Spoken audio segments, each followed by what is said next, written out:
को याद करोगे तो आसानी से आएगी, और भूल जाओगे तो जिल्लत की मौत मरेगा। इसी वजह से मौला अली ने अपना घर जो बनाया था वो बिल्कुल कूफे के बाहर कब्रिस्तान के करीब। किसी ने कहा, ए बाबुल इल्म, ए हिकमतों के बादशाह अली, ये इसमें क्या हिकमत है? बस्ती छोड़ी, यहां पे आके बैठ गए आप और यहां घर बनाया है कब्रिस्तान के करीब। फरमाया इस वजह से कि मैं जब इनके पास बैठता हूं तो ये मुझे रब के कुर्ब का एहसास कराते हैं, मुझे अपनी आखिरत याद आती है, और ये जब इनके पास से चला जाता हूं तो ये मेरी गीबत नहीं करते।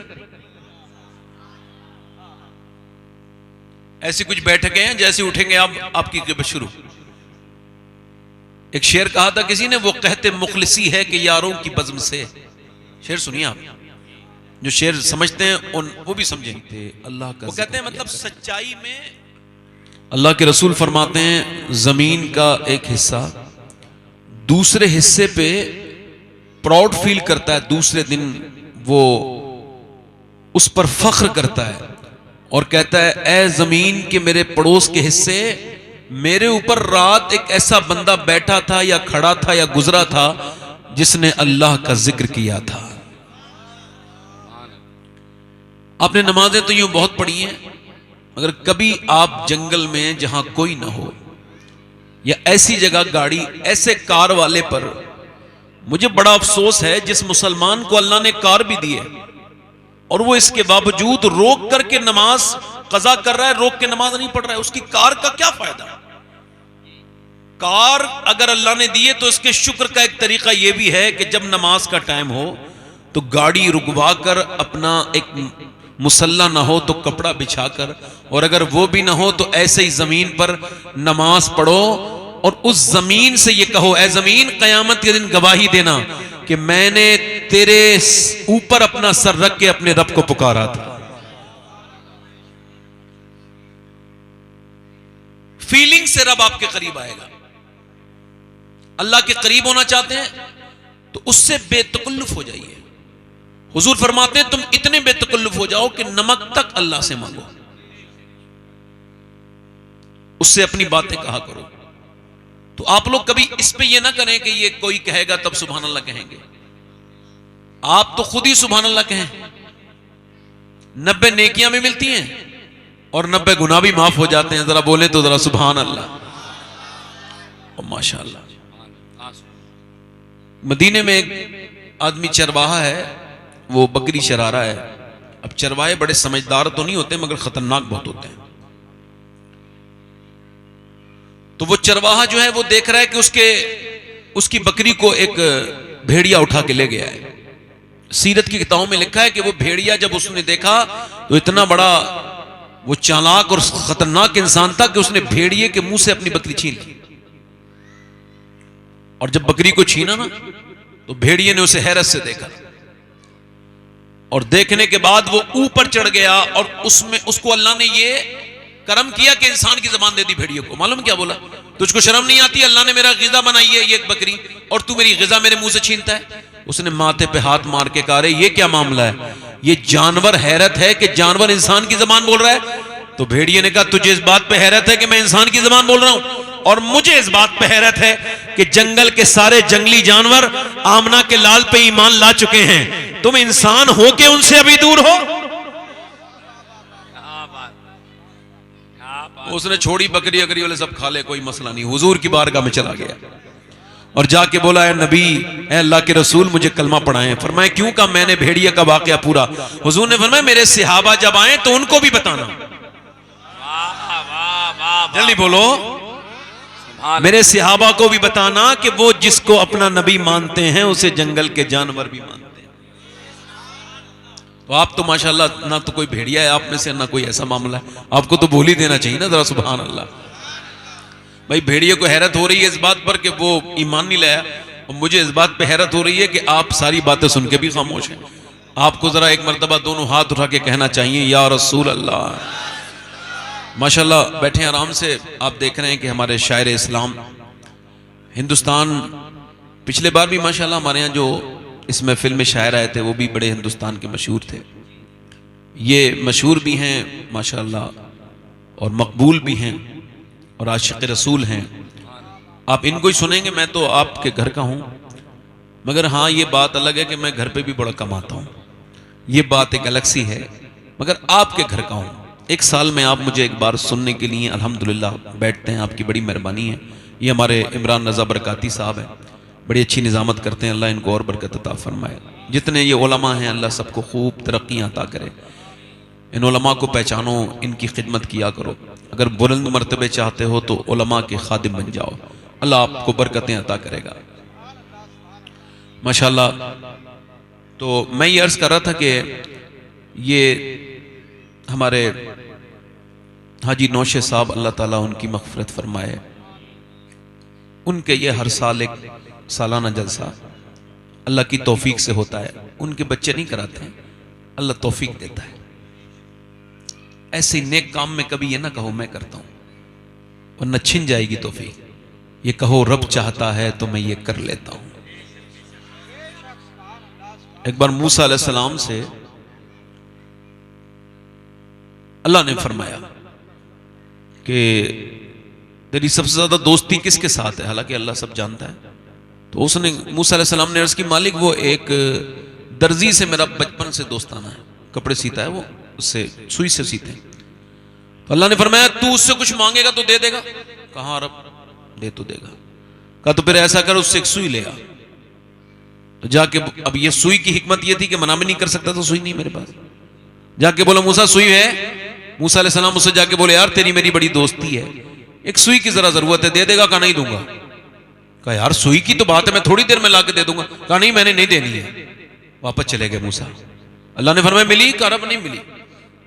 फिर कहा कि जा फिर से ट्राई कर, एक बार और सही कर। जाके गए, कोशिश की, बोले यार पुरानी दोस्ती है, एक सुई की तो बात है। कहा मूसा इतने परेशान क्यों होते? लो पूरा डब्बा सामने कर दिया, जितनी चाहे उतनी सुइयां ले लो। एक सही उठा के गए, अल्लाह ने फरमाया मिल गई। कर मिल तो गई, मगर बात समझ नहीं आई, वो पहले भी मेरा दोस्त था, वो बाद में मेरा दोस्त था, दरमियान में कोई झगड़ा भी कोई नहीं हुआ, मगर पहले साफ इनकार, इसके बाद डब्बा सामने, समझ नहीं आई। अल्लाह ने फरमाया ज्यादा दिमाग ना लगाओ मूसा, बात यह है उसके दिल में पहले ना देने वाली बात भी मैंने ही डाली थी और बाद में देने वाली बात भी मैंने ही डाली है। आप जब चलते हैं ना तो चलते चलते जो आप मुड़ जाते हैं, अल्लाह फरमाता है मैंने इंसानों को माथे के जरिए पकड़ रखा है, ये ओ ही करता है ना। ऐसा ना कहा करो कि हमारा ये यकीन नहीं है कि दवाओं में शिफा है, नहीं नहीं, हमारा यकीन है शाफी अल्लाह है। तो ऐसे ही आप यहां आए नहीं हो, आपको अल्लाह ने तौफीक दी है, वरना कोई सैसपुर बिलानी में आप ही थोड़ी रहते हो, कितने लोग रहते हैं। तो ये आए हो तो इस पे शुक्र अदा करो अल्लाह ताला। बड़ी मेहरबानी आपकी, बैठे। तो मैं अर्ज कर रहा था कि देखो भाई कैमरे वाले लोग जो है ना, ये भी सुभान अल्लाह बोला करें, ताकि लगे कि ये कैमरे वाले भी हैं और मुसलमान भी हैं। भाई ऐसा तो नहीं होना चाहिए ना कि कैमरे वाले बेचारे अब सवाब से महरूम हो जाएं, है ना। हमारी तरफ के माशाल्लाह ये जितने भी कैमरे वाले हैं ठीक है, ये फितना नहीं करते हैं, कोई खराब बात नहीं करते, अल्लाह ताला इनको खुशियां दे, बरकत अता फरमाए। मगर एक शिकायत तो इनसे रहती है कि कैमरा संभालने के बाद फिर दीन भी तो संभालना चाहिए ना। तो फिर ये भी कहना चाहिए कि जब कोई बात अच्छी लगे तो सुभान अल्लाह कह देना चाहिए। मेरा दिल कर रहा है 2-3 शेर पढ़ने का, अगर इजाजत दें तो पढ़ दें, मैं इनके साथ पढ़ूंगा वो जो बात हुई है। मैं अर्ज कर रहा था कि ये हो सकता है कि मेरी जिंदगी की ये आखिरी तकरीर हो रही हो, शुरू, बस यहां से आपने कोई सुभान अल्लाह तबीयत हो तो कहना है ना, खामोशी सुनना है बस थोड़ी देर। जिंदगी में ये मेरी आखिरी जिंदगी की तकरीर हो सकती है, और आप कह दें अगर हो सकती है तो मुझे इससे डर नहीं लगता है। मैं तो अपने घर में भी मौत की बातें करता हूं, मौत का जिक्र करो। हजरत सुफियानी सौरी फरमाते हैं, सुफियान सौरी ताबई मुहद्दिस बुजुर्ग बड़े हैं, फरमाते हैं जो कब्र को भूल जाएगा, जो कब्र को याद करेगा, उसकी कब्र जन्नत के बागों में से एक बाग बनेगी, और जो कब्र को भूल जाएगा उसकी जहन्नम के गढ़ों में से एक गढ़ा। मौला अली फरमाते हैं अगर तुम मौत को याद करोगे फिर भी आएगी, और याद नहीं करोगे, फरमाते हैं अगर याद करोगे तो आसानी से आएगी, भूल जाओगे तो जलील होके मरोगे। फिर दोहरा रहा हूं, मौत कहत पड़ा हुआ है, वो सूखा पड़ा हुआ है, कि वो कहते मुखलिसी है कि यारों की बज़्म से गीबत निकाल दो तो फकत खामोशी बचे। अगर हमारी महफिलों से गीबत निकाल दो। मौला अली फरमाते हैं मैं यहां इस वजह से बैठता हूं, इस वजह से बैठता हूं कि यहां ये मुझे मौत के करीब कर देते हैं। अभी कोई 2 हफ्ते पहले मुझे बड़ा अफसोस हुआ सुन के, 3-2.5 हफ्ते हो गए। तो एक बच्चा हाफिज कुरान है, 15 साल की उम्र है, हिफ्ज भी कर चुका है और अगले हफ्ते उसकी दस्तार है, उसने दौर भी निकाल लिया है। माँ बाप को बड़ी हसरत होती है ना। तो जुमे के दिन हाफिज साहब आए हैं और उन्होंने फिर नहाए और गुस्ल करके बाहर निकले, अचानक गिर गए हैं। तो डॉक्टर को जब दिखाया गया है तो डॉक्टर ने कहा ये तो इंतकाल कर चुके हैं, ये अब इस दुनिया में नहीं है। माँ को खबर हुई है, दौड़ती भी गई है और फिर जाके अपने बेटे को देख के उसने पहली बात यही कही है, मेरे लाडले बड़ी अरमान थे और तुझे अपने आप से दूर भी रखा, कुर्बानियां भी दी, तूने मेरे बेटे परेशानियां भी उठाई और मेरी ख्वाहिश ये थी कि जब मैं मरूं तो मेरा बेटा मेरी कब्र पे जाके फातिहा पढ़े, मगर मेरे लाल ये तूने कैसा जख्म दिया है। उसके बाद बोली मेरे बेटे तुझे तो साफा बनना था। फिर पागलों वाली बातें करने लगी और अपना उसने दुपट्टा उतारा और बच्चे के सर पे बांध के बोली, लोगों देखो मैंने अपने हाफिज साहब के दस्तार बंदी कर दी है। इसका मतलब बिल्कुल साफ है कि जवानों की लाशें निकल रही हैं और बूढ़े खांसते हुए रह जा रहे हैं। अगर मौत उम्र के हिसाब से आती तो मेरे भाइयों कभी भी कोई मां के पेट में बच्चा नहीं मरता। अगर मौत उम्र के हिसाब से आती तो पैदाइश के बाद बच्चे नहीं मरते। मौत क्या है? शेख सादी कहते हैं मौत बिल्कुल भी एहसास नहीं होने देती। इसी वजह से हुजूर ने फरमाया, हाँ मेरे आका ने फरमाया, वो शख्स जो मैदान जिहाद में भी न जाए, उसके हाथ में तलवार भी नहीं है, मगर वो भी शहीद के साथ उठेगा। अर्ज की कौन का? जो मौत को कसरत से याद करता है। मौत की याद का हाल यह है कि अब जरा गौर कीजिएगा, मौत की हाल का यह है, मौत को याद करने वाला गुनाहों से दूर रहता है। 5 अक्टूबर को हैदराबाद में था मैं, तकरीर के बाद उन्होंने कहा एक साहब आपसे मिलने के ख्वाहिशमंद है। मैं, वो बहुत बड़े आदमी है, मैं कहा मैं बहुत बड़े लोगों से ज्यादा मिलना नहीं चाहता हूं, आप उनसे मना कर दीजिए। कह लेंगे नहीं वो बीमार हैं, आ नहीं सकते, प्रॉब्लम है। मैंने कहा अगर ऐसी बात है तो मैं चलता हूं। अब मेरी नीयत बदल गई। हुजूर फरमाते हैं जो किसी अपने मोमिन भाई को देखने जाए ना बीमारी में, तवज्जो है कि नहीं? काहे में बोलो, अरे जल्दी बोलो ना भाई। बीमारी में अब तो अमीर को छींक आ जाए तो लंबी कतारें लगती हैं, गरीब की तो मैयत में भी लोग शामिल नहीं होते। अरे क्या फायदा होगा, गरीबी तो मरा है, रक्षे वाला भी तो मरा है, मजदूरी तो मरा है। मगर याद रखना, अमीर की मैयत में जाना इस नियत से सिर्फ कि वो अमीर है, ये कोई सवाब का काम नहीं, ये तो दिखावा है, रियाकारी है। खुदा की कसम मेरे नबी फरमाते जब मेरा कोई उम्मती बीमार हो जाए और दूसरा उम्मती उसे देखने के लिए जाए और उसकी सिर्फ एक ही नियत हो कि अल्लाह मुझसे राजी हो जाए, फरमाते जब तक वापस नहीं आता 70,000 फरिश्ते उसके लिए दुआए मगफिरत करते रहते हैं। 70,000 फरिश्ते, अल्लाह के फरिश्ते, मासूम फरिश्ते दुआएं। जिंदाबाद जिंदाबाद, बहुत अच्छा बहुत अच्छा, जिंदाबाद जिंदाबाद। देखने के लिए मैं उनके घर गया ना, तो आपको बताऊं कोई 15 या 16 करोड़ का उसका अपना बंगला होगा। ये बात सिर्फ बता रहा हूं, जरा आपका दिल इससे हट जाए दुनियादारी से। हाँ, मैं अंदर गया तो मर्सिडीज और BMW और जैगुआर कई किस्म की गाड़ियां खड़ी थी। मैं जब और अंदर गया तो वो हॉल में आया आदमी, उसका नाम भी मुझे याद है। उसने जरा हाथ थोड़ा सा आगे बढ़ाना चाहा, मैंने तो उसने हाथ पीछे खींच लिया। सिर्फ मैंने उसको सलाम किया। मैंने कहा भाई क्या हाल है? यहां पर कोई रुई लगी थी, यहां पर रुई लगी थी, और वो ऐसे करके उसको पकड़े हुए था। मैंने कहा क्या हुआ है? कहने लगे 23 साल से मैं गुटखा खाता था, बहुत शौकीन था, और इस बार रमजान में मेरे एक दाना निकला है जबान में, उसकी बायोप्सी करने गई है, और फिर जब वो आई है तो मेरा सारा नशा ढीला हो गया, मेरी सारी जितनी भी हिम्मतें थी सब टूट चुकी हैं, मैं आखिरी डिप्रेशन की आखिरी हद में हूं। वो कहता है मुझे डॉक्टर ने कहा कि तुम 2 महीने के बाद दुनिया से चले जाओगे और तुमको कैंसर है। देखो मोबाइल मेरे पास भी है, आप सबके पास भी है, मगर थोड़ी देर के लिए मोबाइल से आप अपना दम छुड़ाएं। मैंने उसको जब देखा तो वो कहने लगा, सैयद साहब मैंने आपकी कई तकरीरें सुनी हैं, आपकी तकरीर सुनता हूं, आपसे ये कहना चाह रहा हूं कि जब तक मुझे ये खबर नहीं थी ना, जैसे ये खबर आई है अब जगुआर और मर्सिडीज देखने को दिल नहीं करता। कहता मेरे किसी काम का नहीं, वो अमीरों के बड़े बड़े घर देख करके ललचाने वाले लोगों, ना ना मेरे भाइयों ऐसा ना किया करो। अपने नबी की हदीस सुनो, मेरे आका की ये हदीस आपको जिंदगी की शुरू से लेके आखिर तक आपको हिम्मत देगी। ये हदीस याद रख लेना, इसको सिर्फ तकरीर ना समझना। जब देखो तो अल्लाह के रसूल फरमाते हैं जिसके पास एक वक्त का खाना मौजूद है, जल्दी बोलो कितने वक्त का? सिर्फ एक वक्त का। और फरमाते हैं जिसको अल्लाह ने सेहत भी अता की है वो मालदार है, उसको शुक्र अदा करना चाहिए। वो कहने लगा सैयद साहब मैंने पहले भी नमाजें पढ़ी थी मगर अब अपने बच्चों को देखता हूं तो बच्चे जीते जी यतीम नजर आते हैं, और अपनी बीवी को देखता हूं वो मुझे बेबा नजर आती है। अल्लाह अकबर।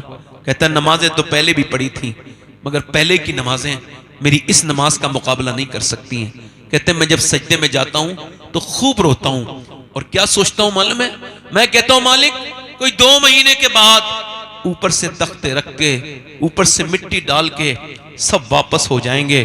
मालिक मुझे माफ कर देना, जब तूने अपने इस बदकार गुनहगार इंसान पे इतना करम किया है कि मैं अटैक से नहीं मरा और मैं एक्सीडेंट से भी नहीं मरा, मुझे तूने ऐसा करम किया है कि 2 महीने पहले तूने बता दिया है, तो मेरे मालिक अब मुझे माफ भी कर दे। कहते हैं जो कैंसर वाली नमाजें हैं वो बड़े दिल लगता है उन नमाजों में। मेरे भाइयों कभी आपने इसको सोचा है?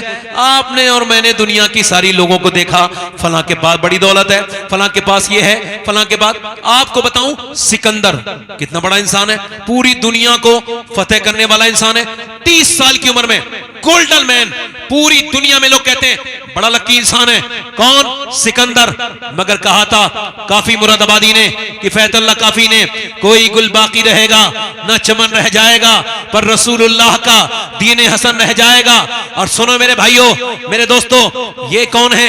मेरी तरफ तवज्जो करो, ये सिकंदर है, इसने पूरी दुनिया को फतह किया है 30 साल की उम्र में। क्या बात, लोग कहते हैं लकी इंसान है। जिंदाबाद जिंदाबाद। कौन है? बोलो इधर देखो, मेरी तरफ तवज्जो करें, आप बैठ जाएं आराम से। लकी इंसान है 30 साल की उम्र में, किसी ने उसके एक तीर मार दिया। अब देखो उसका घमंड, तीर जब मारा ना उसने अपने फौजियों से कहा पूरी दुनिया के फाते के किसने तीर मारा, जाओ जितनी भी चमकती हुई आंखें हैं सबको कत्ल कर दो। जितने उस इलाके के लोग थे सबको कत्ल कर दिया गया। ये इस वक्त जहां मुल्तान है, एक भी इंसान नहीं छोड़ा, ना औरत ना मर्द। उसने कहा क्या हुआ? कहा हुजूर सब मार दिए, कोई नहीं बचा। कहा बिल्ली की भी तो आंखें चमकती हैं, कुत्ते की भी तो चमकती हैं, ऐसा करो बिल्लियों को भी मार दो, कुत्तों को भी मार दो। एक जरा सा तीर लगा, इतना घमंडी। मगर जब उसकी मौत आई ना, ये निमोनिया जिसको आप कहते हैं ना, ये निमोनिया 2 गोलियों में ठीक हो जाएगा, 3 गोलियों में ठीक हो जाएगा। नहीं नहीं, उसने पैर रगड़ने शुरू कर दिए। पूरी दुनिया को फतह करने वाला फातेह, पूरी दुनिया पे राज करने वाला, 30 साल की उम्र में एक दुनिया के हिस्से से दूसरे हिस्से तक और तीसरे से चौथे हिस्से तक पूरी दुनिया को अपनी हुकूमत में शामिल करने वाला एक ही दुआ कर रहा है, काश मैं अपने मुल्क में मर जाता। ये नहीं कह रहा मैं मर जाऊं, काश मैं अपने मुल्क में मर जाता। मगर एड़ियां रगड़ रगड़ के न जाने कितनी खराब मौत मरा। सुनो 10,000 लोग मुसलमान खड़े हैं और वो चंगेज खां जिसके नाम के साथ दहशत आज भी चलती है। चंगेज जिसने खोपड़ियों का महल बनाया था, काय का महल बनाया था? खोपड़ियों का, वो भी मुसलमानों की। वही चंगेज खां, अल्लाह अकबर, वो आज लोगों से कह रहा है कत्ल कर दो। अब 10,000 लोग हैं, एक सब में 1,000, दूसरी सब में 2,000, तीसरी सब में 3,000, ऐसे इन्हें कत्ल कर दो। 1,000 कत्ल कर दिया गया। एक बुजुर्ग आगे खड़े थे, अल्लाह के वली, पीछे चले गए। फिर उसने तीसरे को दूसरी सब में को काटा, वो तीसरी में चले गए, तीसरी को काटा, चौथी में चले गए, पांचवी को काटा, छठी में चले गए। जब 9वीं और 10वीं की बारी आई तो ये जो है चंगेज, ये मुस्कुराने लगा है, देखो ये समझता है तू बच जाएगा। ओए तू कैसे बचेगा? ओ बूढ़े, अब तो तू अकेला रह गया, अब कैसे बचेगा? कहने लगा मेरा रब बचाएगा तो बच जाऊंगा। मेरा रब, जिंदाबाद जिंदाबाद। मेरा रब बचाएगा तो बच जाऊंगा। क्या बात। मेरा रब बचाएगा तो, जल्दी बोलो, मेरा रब बचाएगा तो बच जाऊंगा। उसने कहा कैसे? कहा जब रब चाहेगा तो वही तो जाने कैसे बचाएगा। इतनी देर में इसे प्यास लगी, इसने अपनी बोतल उठाई, बोतल उठाया, एक डिसबैलेंस हुआ, इसका एक पांव रकाब में, इसका एक पांव रकाब में उलझ गया और उसके बाद घोड़ा चलना शुरू हो गया। घोड़ा चल रहा है, ये कह रहा है लोगों रोको, मगर कोई नहीं रोक रहा है। ये कह रहा है लोगों रोको, फौजियों रोको। उधर देखो पूरी दुनिया में दहशत बपा कर रहा है, मगर घोड़ा रुका किसी से नहीं। घोड़े ने जब तक इसके दिमाग का कीमा ना बना दिया, इतना ना घसीटा कि जिसकी बोटियां नीचे को गिरने लगी, इसके खून से वो पूरा इलाका जब तक, वो पूरे जंगल जब तक जो है भर ना गया, और ये बिल्कुल इसका चेहरा बिल्कुल रबड़ की तरह नहीं हो गया। घोड़े ने तब तक इसको रोका नहीं। उसके बाद वो जो इसके फौजी थे उसी बुजुर्ग के पास जाके बोले भाई तू कौन है? कह लगा मैं मुस्तफा का गुलाम हूं। कहा जब तेरे अंदर इतनी पावर है तो आमना के लाल के अंदर कितनी पावर होगी। तू ऐसा कर, हमें कलमा पढ़ा के मुसलमान कर दे। मेरे भाइयों, मेरे दोस्तों, ना कोई बादशाह बचा है, ना कोई अमीर बचा है, ना कोई फकीर बचा है, ना किसी अमीर को ये मौत छोड़ेगी। ये क्या तुमने देखना शुरू कर दिया? ये ना देखो, बड़े बड़े महल ना देखो, अगर देखना है तो वो धसी हुई कब्रें देखो, बोसीदा कपड़े कब्रें देखो। अगर तुमको देखना है, इबरत हासिल करनी है तो दुनिया के धोखे में ना आओ। बादशाहों के कपड़े ना देखो, फकीरों के फटे हुए कपड़े देखो, उनके कफन देखो। अतलसो कम ख्वाब की पोशाक पर नाजा ना हो, इस तने पे जान पर खाकी कफन रह जाएगा। दुनिया जब ये देखने चाहती है कि अमीरों की लाशें कहां हैं, तो अमीरों के तुमको मस्कर नहीं मिलेंगे, ना तुमको सिकंदर की खबर ढूंढने पर मिलेगी, ना चंगेज खान तुमको मिलेगा, ना आपको कोई बड़ा अकबर और बाबर की खबरें तुमको मिल सकती हैं। वो दुनियादार जो थे वो मिट गए और उन्हें जमाने ने मिटा दिया। बल्कि मिटाया नहीं, बल्कि उनकी खोपड़ियां ऐसी भयानक बन गई और उनकी खोपड़ियों से सारी खालें खींच दी गई। वक्त ने उनको नंगा कर दिया, उनको जलील कर दिया। बादशाहों की जिल्लत दुनिया ने देखी, अमीरों की जिल्लत दुनिया ने देखी। कहां गया वो फिरौन जो कहता था मैं रब हूं? आज वो जलील होकर खत्म हो गया। दुनिया का ना कोई फिरौन बचा है, ना कोई बचेगा। बचेगा कौन? बचेगा वो जो आमना के लाल से वफादारी करेगा, बचेगा वो जो रसूल जी वकार से वफादारी करेगा। और वो बचा ऐसा है कि कोई कलियर शरीफ में चमक रहा है, दुनिया जाकर के देखे कि बादशाहों की खबरें नहीं मिलेंगी, मगर आज भी मेरे साबिर अलाउद्दीन का आस्ताना चमक रहा है। जाकर के देखो, दिल्ली में निजामुद्दीन चमक रहे हैं, तो फिर करियर में साबिर अलाउद्दीन चमक रहे हैं, कि चोजा में मखदूम अशरफ चमक रहे हैं। जाकर के देखो तो फिर अजमेर में मेरा मोइनुद्दीन चिश्ती चमक रहा है, बगदाद में गौसे आजम चमक रहे हैं। आवाज आ रही है कोई गुल बाकी रहेगा ना चमन रह जाएगा, पर रसूलुल्लाह का दीने हसन रह जाएगा। नारे तकबीर। वाह वाह वाह वाह मियां, जिंदाबाद जिंदाबाद जिंदाबाद मियां, जिंदाबाद। तुमको जरा सी ईको कम करे, थोड़ा सा जरा सी तुमको तकलीफ हुई है, तुमने इसके सामने रोना शुरू किया, तुमने इसके सामने, तुमने अपनी इज्जत खत्म करवा ली, इसके सामने रोए हो। हाँ सुनो मेरे दोस्तों, मेरे भाइयों, पूरी कायनात में इधर देखो, जितने गम मेरे नबी ने सहे, अब हमें क्या फर्क पड़ता है भाई? हमारे घर से तो कुछ नहीं हुआ है अभी। हाँ जब हो जाएगा तो फर्क।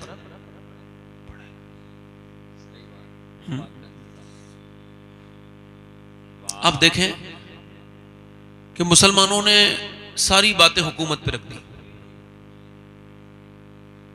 अभी कोई पाबंदी लगी है मस्जिद में नमाज पढ़ने में? बताएं। अच्छा ये कौन सी सरकार ने लिख के दिया है कि जब तुम शादी करो तो तुम्हारी औरतें बेपर्दा बिल्कुल फाहिशाओं की तरह मेकअप करके वहां जाएं, बगैर मेकअप के शादी नहीं होने देंगे? ये कौन सी सरकार ने कहा है? बताओ ना भाई।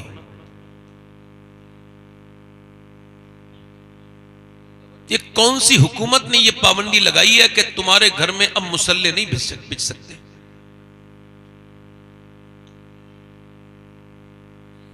कौन सी हुकूमत ये कह रही है कि तुमने कुरान नहीं पढ़ना है?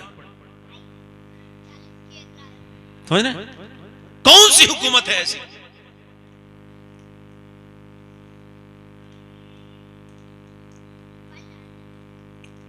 जो मुसलमान लड़कियां बुर्के वालियां जब होटलों से दरियाफ्त होने लगे, अल्लाह अकबर, अल्लाह अकबर। जब इस्लाम की शहजादियां ओयो होटल से दरियाफ्त होने लगे, तो फिर भी मुसलमान चैन की नींद सोता है।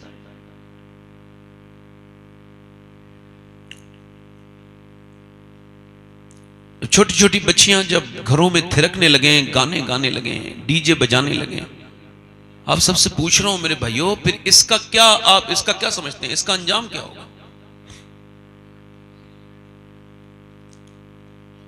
12 साल पहले मैंने एक साहब से कहा था, आपकी बहन जो है ना, ये जो शादी में आई है, ये जीन्स पहन रही है, इसकी उम्र 12-13 साल है, इसको समझाएं। कहने लगे आप अपना काम कीजिए, मेरे घर के मामलात में ना बोलिए। उसके बाद ये हुआ कि फिर 2022 में वही शख्स अपनी बेटी के सामने थाने में बैठा था और वो अपनी बेटी से कह रहा था, मेरी बेटी, मैं तेरा बूढ़ा बाप हूं, मेरी इज्जत बचा ले। पैरों में उसकी टोपी रखता था अपनी, तो वो कहती थी, जब समझाने का वक्त था तुमने नहीं समझाया, अब मैं बहुत आगे जा चुकी हूं। अल्लाह अकबर, अल्लाह।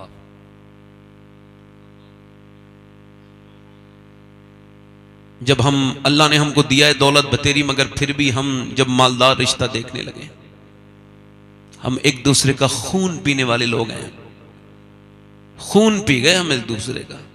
शादी बड़ी बड़ी की है तुमने, बड़ा नाम हो गया भाई, खाना बड़ा अच्छा था, मैं तो जाता ही नहीं किसी शादी में। अल्लाह का शुक्र है, अल्लाह का फजल है, नहीं जाता मैं, इसमें शरीक नहीं हूं और इंशाल्लाह होऊंगा भी नहीं। कुछ बातें ऐसी हैं जो मैं आज मेंबर पे आपको बता रहा हूं, जो मेरे दिल को बहुत तकलीफ देती है, कि जब तेरे घर की शादी के चंद लुक़्मे खाने बाप आया था, उसकी बेटी भी आई थी, बेटी ने 2-3 लुक़्मे खाए, मगर उसको वो हजम नहीं हुए। वो रात भर यही सोच के सो ना पाई कि मेरा बाप तो मजदूर है, इतना पैसा कहां से लाएगा।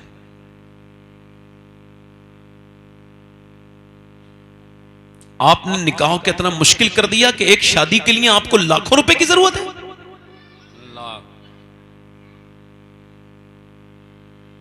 सीधी सादी शादी करने में आपकी इंसल्ट होती है। लोग क्या कहेंगे? लोग ये कहते हैं, इन्ना लिल्लाहि व इन्ना इलैहि राजिऊन। कुछ नहीं कहते लोग। साहिल के तमाशाही है डूबने वाले पर अफसोस तो करते हैं, मगर इमदाद नहीं करते। हाजी हज करके आया है, मगर बात क्या कर रहा है? ओ मेरे बेटे के लिए कोई अच्छा जहेज देखो। वो 1,500 आदमी आएंगे, बस उसका खिदमत कर देना उनकी। यानी ये इतना बड़ा भूखा है और ये बेवकूफ है, बल्कि कहो भिख मंगा है ये, कि दोस्ती यारी तो इसने है, रिश्तेदारी भी है, वो अपने घर नहीं खिला सकता बेचारा, तो दूसरों के कांधे पे रख के ये बंदूक छोड़ना चाहता है। ये बदतमीज आदमी है, इसका दिमाग खराब है। आज के जमाने में अगर कोई नौजवान ऐसा लड़का हो, मैं सैयद हूं, इस महफिल में उसका हाथ चूमने के लिए तैयार हूं, जो ये ऐलान करे कि मैं जब शादी करूंगा बिल्कुल सुन्नत के हिसाब से करूंगा, बगैर किसी जहेज के, एक कप चाय भी नहीं, वैसे ही करूंगा जैसे मुस्तफा ने की थी। और याद रखो, कायनात में कोई इतना बड़ा नहीं हो सकता, बल्कि हुजूर की जूती के बराबर भी नहीं हो सकता। मेरे हुजूर ने अपनी बेटी, ना हुजूर की बेटी की तरह किसी की बेटी है, ना हुजूर के दामाद की तरह किसी का दामाद है। बेटी फातिमा है जो जन्नती औरतों की सरदारा है, अली दामाद है जो सारे वलियों का सरदार है, मगर शादी मस्जिद में की जा रही है और दुनिया को बताया जा रहा है कि इंसान बड़ा खर्चा करने से नहीं होता, इंसान बड़ा अल्लाह को राजी करने से होता है। क्या बात है! नारे तकबीर, नारे रिसालत, फैजान औलिया किराम हजरत अल्लामा सैयद शबाहत मियां साहब किबला, सुभान अल्लाह, सुभान अल्लाह, सुभान अल्लाह, सुभान।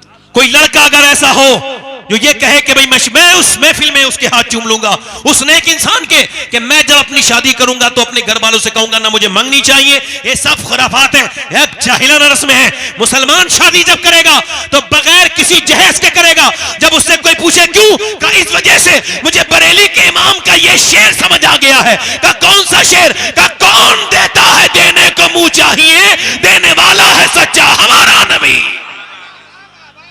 पीछे वाले जरा जोर से बोलो, देने वाला है सच्चा, जल्दी बोलो, देने वाला है सच्चा। इसी वजह से कार तो मिल गई जहेज में, मगर बेचारे पेट्रोल नहीं डलवा पा रहे। और मदीने वाले जब अता करते हैं तो कार भी देते हैं और पेट्रोल भी देते हैं। बेचारे बेच लेते हैं, या फिर कहीं भुसके कोटे के बराबर में खड़ी रहती है। हैसियत नहीं थी ना, ले ली जिद करके, औकात से बाहर की चीज है ना। ये जिहालत है, बेवकूफी है, बदतमीजी है। मगर मेरे भाइयों, आपको इसकी तकलीफ नहीं होती कि मुसलमानों के साथ, मगर आपको बता रहा हूं, जब कोई दिक्कत हो, जब कोई परेशानी हो, क्योंकि मुझे ज्यादा देर गुफ्तगू नहीं करनी है, इस वजह से कह रहा हूं, जब कोई दिक्कत हो, जब कोई परेशानी हो, आज मैं आपको पूरी जिंदगी का निचोड़ खुल के दे रहा हूं। देखो, कोई अपना राज नहीं देता, मैं राज खोल के जा रहा हूं। दुनिया में इससे बेहतरीन कोई जगह नहीं है, इसमें इससे बेहतरीन सिलेंडर करने की कोई जगह नहीं है। ये जो लोग कहते हैं इसके सामने रोए, इसके सामने रोए, अपनी परेशानी बताओगे और परेशानी बढ़ेगी। मौला अली फरमाते हैं, सबके सामने रोगे, फरमाते हैं तो रब के सामने नहीं रोगे, और रब के सामने रोगे तो सबके सामने नहीं रोगे। हुजूर की सुन्नत है। सुनो मेरे भाइयों, सुनो मेरे भाइयों, आपको कितनी तकलीफें आई हैं। हुजूर फरमाते हैं, सारे नबियों की तकलीफ अगर एक पल्ले में रख दो और मुझ मोहम्मद की तकलीफ एक पल्ले में रख दी जाए, तो फरमाते हैं मेरी तकलीफ का पल्ला भारी हो जाएगा। मैंने जितने गम, जितने दुख, जितने दर्द सहे हैं, इतने किसी ने नहीं सहे। मगर एक आप ज़ईफ हदीस भी नहीं सिखा सकते कि मेरे नबी पाक सल्लल्लाहु अलैहि वसल्लम ने कभी रोने के लिए किसी का कांधा तलाश किया हो, किसी के कांधे पे सर रख के मेरे नबी रोए हो। नहीं नहीं, मेरे मुस्तफा ने खुद भी और पूरी दुनिया के अपने उम्मतियों को यह पैगाम दिया है। अम्मी आयशा फरमाती हैं कि मेरे नबी पाक किसी के साथ तो कभी नहीं रोए, मगर जब रात होती थी तो मेरे नबी पाक इतना लंबा सजदा करते थे और हुजूर के इतने आंसू निकलते थे कि मेरे नबी पाक के आंसू घर के बाहर को निकल जाते थे। मेरा इमाम कहता है, आंखें रो रो के सुजाने वाले जाने वाले नहीं आने वाले। सुनो मेरे भाइयों, जब कोई तकलीफ आए तो बस मुसल्ला बिछाओ और रब से कह दो, क्या बात है, तकबीर, नारे रिसालत। रब से कहो। जिंदाबाद जिंदाबाद जिंदाबाद।